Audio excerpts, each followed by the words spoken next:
Baik, terima kasih atas kesempatannya. Di sini saya Aida Yustin Pristi, 2017 3100491. Di sini kami dari kelompok 6 akan menjelaskan tentang Kode Etik Badan Pemeriksa Keuangan Republik Indonesia atau yang disingkat dengan BPKRI. BPKRI merupakan badan yang dibentuk berdasarkan Undang-Undang Dasar 1945 Pasal 23 Ayat 5 dari Negara Republik Indonesia.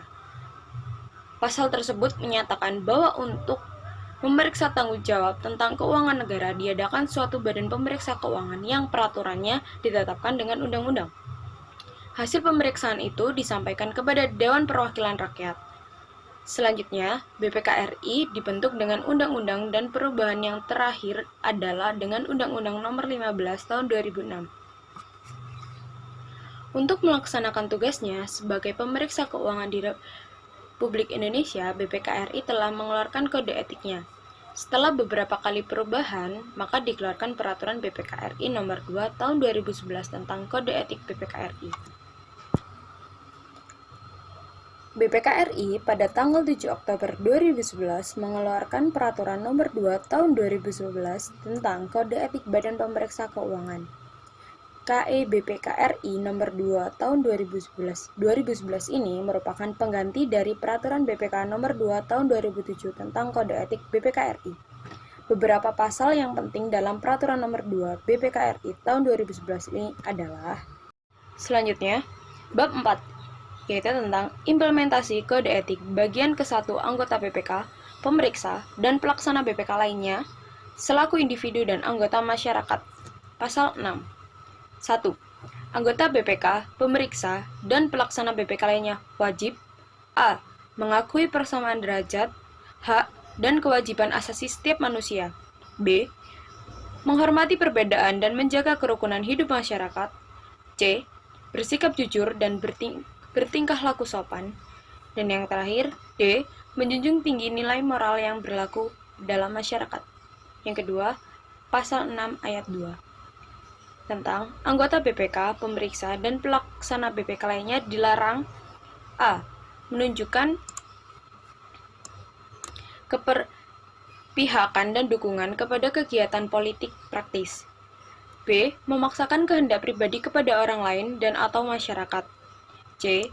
Melakukan kegiatan baik secara sendiri-sendiri maupun dengan orang lain secara langsung atau tidak langsung merugikan keuangan negara. Dan yang terakhir D. Melakukan kegiatan yang dapat menguntungkan kelompoknya dengan memanfaatkan status dan kedudukan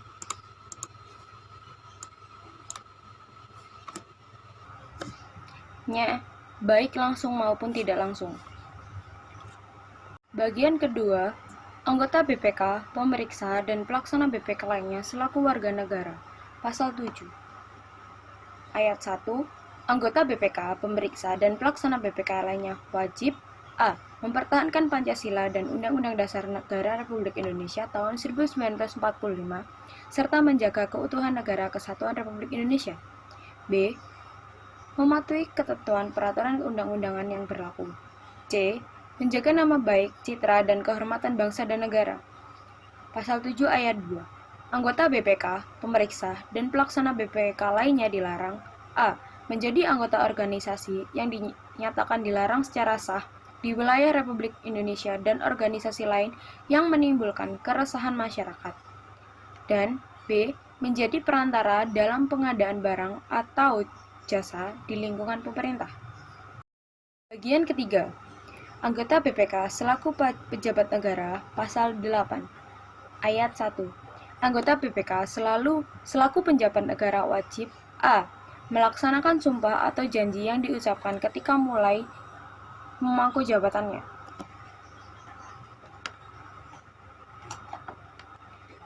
B. Menjaga rahasia negara atau rahasia jabatan. C. Menjaga rahasia mengutamakan kepentingan negara daripada kepentingan pribadi seseorang dan atau golongan. D. Menghindari terjadinya benturan kepentingan. E. Menunjukkan sikap kemandirian dalam pengambilan keputusan. F. Bertanggung jawab, konsisten, dan bijak.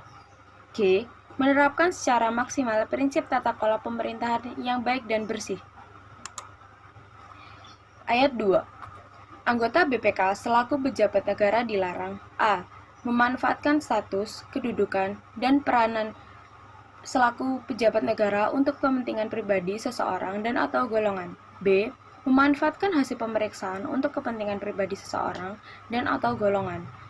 C. Memanfaatkan fasilitas negara untuk kepentingan pribadi seseorang dan atau golongan. D.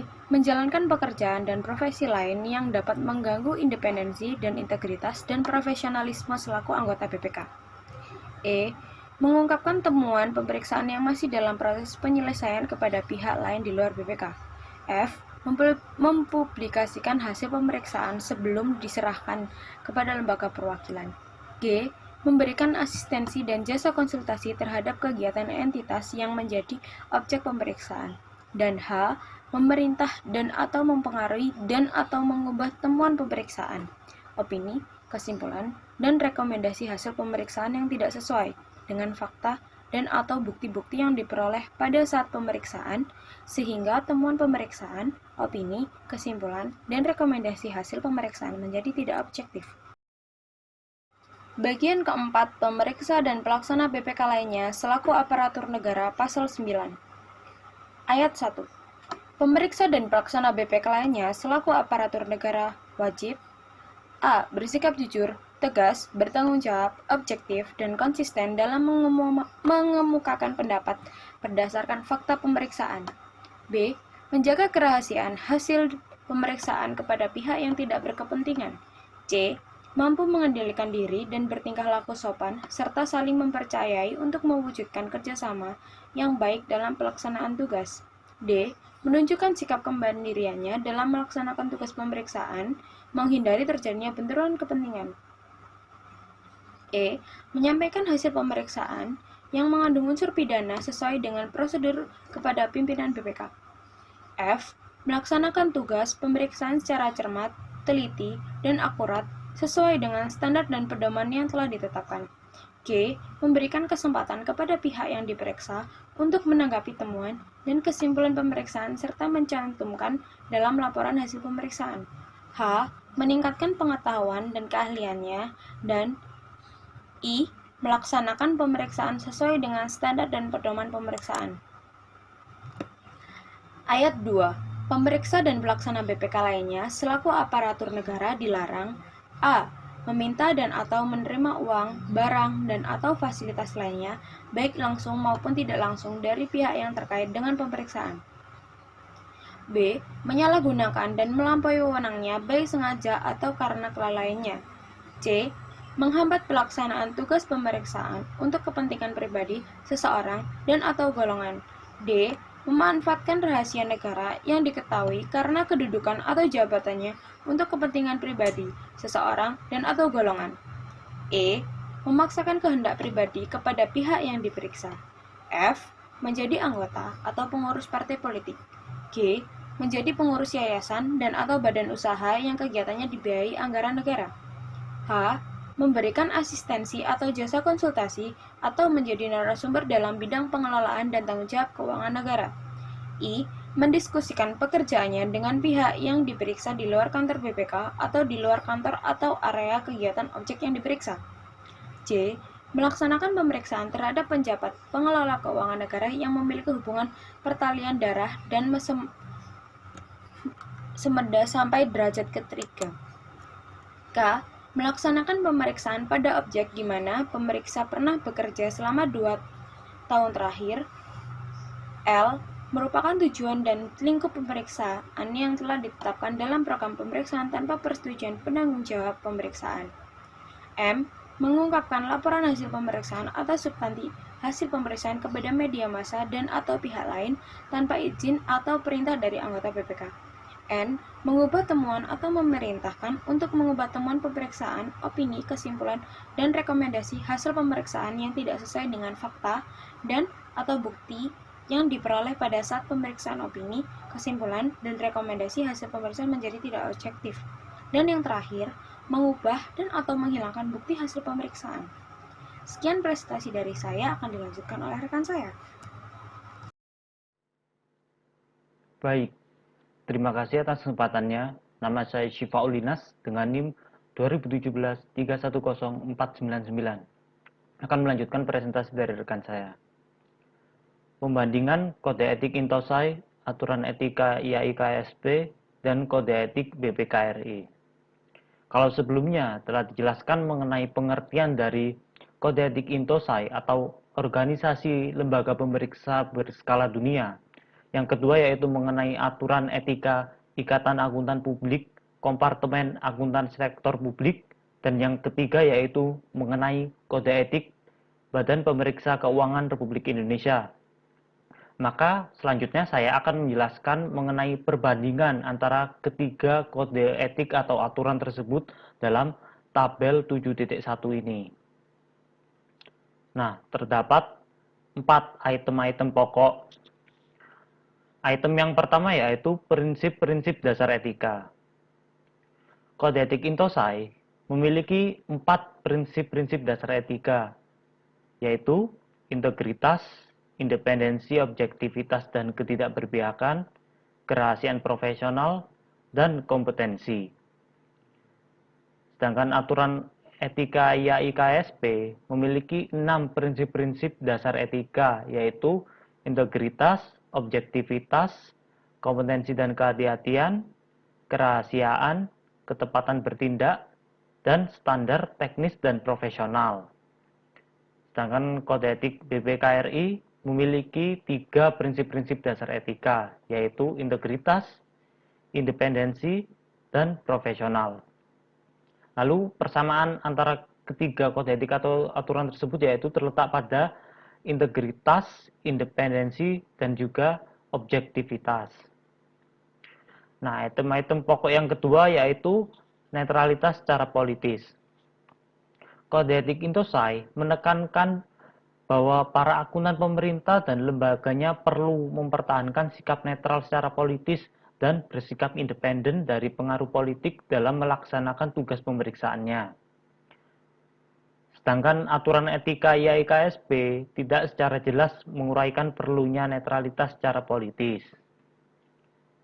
Lalu, Kode Etik BPKRI menjelaskan pentingnya netralitas dan secara politis dijelaskan pada pasal 6 ayat 2 dan juga pasal 8 ayat 2. Selanjutnya, item-item pokok yang ketiga yaitu benturan kepentingan. Para akuntan pemerintah harus melindungi independensinya serta menghindarkan berbagai kemungkinan berhubungan kepentingan. Benturan kepentingan dijelaskan pada prinsip objektivitas. Benturan kepentingan dijelaskan pada pasal 8 ayat 1. Profesi akuntan pemerintah sering menghadapi benturan-benturan kepentingan, khususnya benturan-benturan yang berkaitan dengan hal-hal politis. Oleh karena itu, ketiga aturan atau kode etik tersebut menjelaskan pentingnya pemahaman para akuntan pemerintah untuk menghindari berbagai benturan-benturan kepentingan dalam menjalankan tugas profesinya. Item-item pokok yang keempat yaitu pengembangan secara profesional. Kode etik Intosai secara eksplisit menjelaskan pentingnya akuntan pemerintah untuk mengembangkan diri secara profesional. Begitu pula dengan aturan etika IAI-KSP, menjelaskan pentingnya pengembangan secara profesional dan dijelaskan pada prinsip kompetensi dan kehati-hatian. Namun, Kode Etik BPKRI ini tidak menjelaskan pentingnya seorang auditor BPKRI dalam mengembangkan diri secara profesional. Nah, dari penjelasan tabel tersebut, maka sebaiknya aturan IAI-KSP dan Kode Etik BPKRI itu diperbarui dengan mengacu pada Kode Etik Intosai ini. Karena apa? Karena dengan memperbarui Kode Etik Akuntan Pemerintah di Indonesia, maka sikap profesional dan etika juga akan diakui di tingkat internasional. Sekian presentasi dari saya, akan dilanjutkan oleh rekan saya. Terima kasih.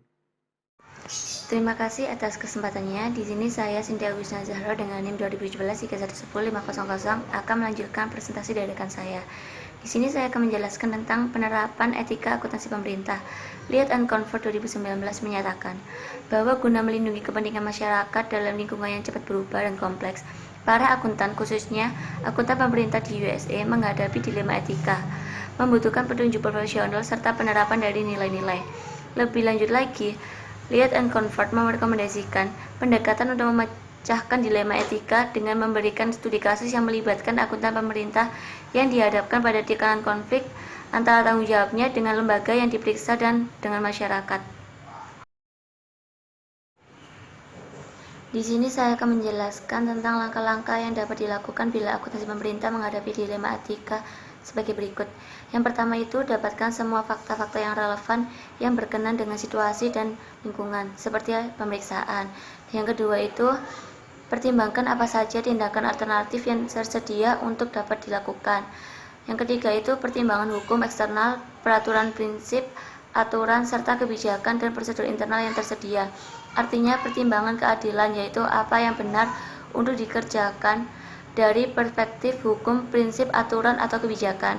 Yang keempat itu pertimbangan hasil dan konsekuensi dari tindakan alternatif, yang artinya pertimbangan kepedulian, yaitu apa yang benar untuk dijadikan dalam membantu orang lain atau menguntungkan kebanyakan orang. Dan yang kelima, bila tindakan seperti yang pertama itu menegakkan nilai-nilai kejujuran, rasa hormat, tanggung jawab, keadilan, dan kepedulian. Yang kedua itu perhitungan perimbangan keadilan dan kepedulian. D 2007 menawarkan beberapa strategi dan ide untuk mendeteksi kecurangan dan korupsi kepada Badan Pemeriksa Keuangan Negara guna memperbaiki kinerja mereka, dengan menjelaskan bahwa kecurangan dan korupsi mempunyai efek yang menghancurkan, khususnya di negara yang miskin dan berkembang. Korupsi saat ini telah menjangkau di seluruh dunia. Korupsi telah menurunkan kepercayaan masyarakat terhadap lembaga-lembaga politik, serta penghinaan terhadap penegak hukum. Menurut D 2007, perlu adanya perubahan dalam penekanan atau titik berat pemeriksaan yang dilakukan oleh Badan Pemeriksa Keuangan Negara. Hal ini dikarenakan adanya kesejahteraan antara harapan masyarakat atau pemangku kepentingan dengan mendetek yang diberikan kepada Badan Pemeriksa Keuangan Negara. Secara tradisional, tanggung jawab utama mencegah dan mendeteksi korupsi berada pada lembaga polisi atau anti korupsi. D 2007 memberikan saran-saran perbaikan untuk proses pemeriksaan yang dilakukan oleh Badan Pemeriksa Keuangan Negara. Saran-sarannya sebagai berikut. Yang pertama itu, memeriksa dan memberikan pendapat tentang apakah lembaga yang diperiksa mempunyai dan menerapkan pengendalian internal yang menjamin keakuratan dan kewajaran siswa keuangan, serta minimalisir peluang kecurangan korupsi. Dan yang kedua, Badan Pemeriksa Keuangan Negara harus mendorong mengadopsi kebijakan anti korupsi oleh pemerintah serta membantu mengembangkan program-program anti korupsi dari pemerintah. Yang ketiga itu, menyarankan berbagai bentuk pemeriksaan yang dilakukan oleh Badan Pemeriksa Keuangan Negara, yaitu pemeriksaan keuangan. Yang kedua, pemeriksaan kepatuhan. Ketiga, pemeriksaan prioritas. Keempat, pemeriksaan pengendalian. Kelima, pemeriksaan kinerja. Dan yang keenam, pemeriksaan forensik. Dan yang terakhir, pemeriksaan komputer. Dan yang keempat ini, yang terakhir, memberikan rekomendasi untuk memperbaiki kinerja anti korupsi dari Badan Pemeriksa Keuangan Negara. Assalamualaikum warahmatullahi wabarakatuh. Sebelum itu terima kasih atas kesempatannya. Saya Muhammad Kevin Rifaniar dengan NIM 2017-310-501. Di sini saya akan menyimpulkan pada materi ini. Jadi dalam era negara yang demokratis, maka peran pengawasan terhadap pemerintah adalah sangat penting. Karena peran pengawasan ini lazimnya dilakukan oleh lembaga yang independen, yang keberadaannya tidak dibawahi oleh pemerintah, khususnya untuk mengawasi pengelolaan keuangan negara. Jadi lembaga tersebut setara dengan pemerintah di Indonesia, maka lembaga itu disebut dengan Badan Pemeriksa Keuangan. Sebagai dalam melaksanakan tugas dan tanggung jawabnya, seorang akuntan perlu melaksanakan prinsip-prinsip dasar etikanya, seperti prinsip dasar yaitu integritas, independensi, objektivitas, serta ketidakberpihakan, kerahasiaan atau ketetapan bertindak, serta standar teknis dan profesional. Menurut Kode BPK, prinsip dasar etika dari para akuntan di BPK yaitu integritas, independensi, serta profesional. Terima kasih atas kesempatannya. Nama saya Trio Oki Perwirantara dengan NIM 2017-310549 akan menjelaskan kasus yang terjadi pada pengaruh pengendalian internal birokrasi pemerintah dan perilaku tidak etis birokrasi terhadap kecurangan akuntansi di pemerintahan. Persepsi auditor Badan Pemeriksa Keuangan. Yang pertama, jelaskan pemahaman Anda tentang kasus yang diuraikan tersebut di atas. Menurut saya, pengendalian internal birokrasi pemerintah serta perilaku tidak etis dari birokrasi akan memberikan pengaruh kepada pejabat pemerintah untuk melakukan kecurangan akuntansi. Selain itu, akuntansi pemerintah dimaksudkan agar dihasilkan suatu laporan keuangan pemerintah yang transparan sesuai dengan prinsip-prinsip akuntansi yang berlaku serta bebas dari tindakan kecurangan oleh para pelakunya. Sekian dari saya, terima kasih.